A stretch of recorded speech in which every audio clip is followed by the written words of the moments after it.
For decades, the future of food has been measured in quantity. More acres, more yield, more efficiency, more food traveling farther, faster. This has allowed us to feed a lot of people, but it's also fundamentally changed our relationship with food. We ask questions like, how long will this last? How pretty and uniform will it look on a shelf? When we really should be asking, how well will this actually nourish us? When we talk about the future of food, we have to talk about more than growing more food. We have to talk about growing food better. You may have heard people say that the food that our grandparents ate had far more nutritional value than the food that we eat today. And while this is bigger than one crop or one specific issue, the concern is real. One of the most cited research studies regarding this topic was conducted by Donald Davis, Melvin Epp, and Hugh Reardon. They used USDA information from 1950 and 1999 and compared 43 different crops. What they found was that nutrients had declined across almost all of them. These crops included things like spinach, lettuce, carrots, celery, cucumbers, onions, cauliflower. So they weren't just looking at one specific plant type. And over all of these, the nutrients declined. Protein down 6%, calcium down 16%, phosphorus down 9%, iron down 15%, riboflavin, which is vitamin B2, down 38%, and vitamin C down 15%. That's not to say that modern vegetables are no longer healthy, but the way that we grow them matters.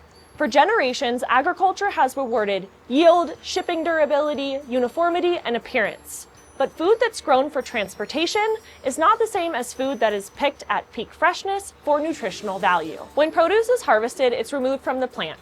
It's still alive, but it's using stored energy. It's losing moisture, it's aging, and its nutritional value is beginning to decline. Vitamin C is one of the most sensitive. It's sensitive to oxygen, time, temperature, and light. So something can look fresh on a shelf, but its nutritional value has already begun to fade. Leafy greens are some of the most sensitive crops. Take spinach, for example. Spinach is high in vitamin C, vitamin K, folate, and carotenoids. In research done by Penn State, they found that under refrigeration, spinach lost 47% of its folate and 53% of its carotenoids in a period of 8 days. Warmer temperatures will speed up that process. So when you think about how spinach was harvested, transported, stored in a warehouse, put on a grocery store shelf, and then spent a few days in your fridge, you'll realize that the nutritional value has declined far before it ever reached your plate. Lettuce follows the same pattern, and broccoli tells a similar version of the same story. But herbs might be our best example. Herbs get their flavor from volatile plant oils, which is why they taste so much different when they're harvested fresh right before a meal, compared to the ones that are in the grocery store that have been picked, packed, chilled, and left on the shelf waiting. And tomatoes? Don't even get me started. That tomato from the store is not real. Well, she's not wrong. The taste is different, the texture is different, the whole experience is different. When food is grown for transportation, it has to survive a journey. When food is grown at home, it can simply be grown for nourishment. And that's the power of homegrown food. When you grow food at home, you limit the distance from harvest to table to just a few steps. You can pick lettuce when it's fresh. You can pick carrots from living soil. You can harvest herbs when they're fresh and most aromatic. Nutritional value doesn't start at harvest. It starts long before that. It actually begins in the soil. But that's a whole different topic for a whole different video. In short, healthy soil makes healthy plants, which make healthier people. There's another kind of nourishment that can't be measured in vitamins or minerals. The kind of nourishment that comes from a child or a child at heart harvesting a cherry tomato fresh off the vine with the warmth of the sun.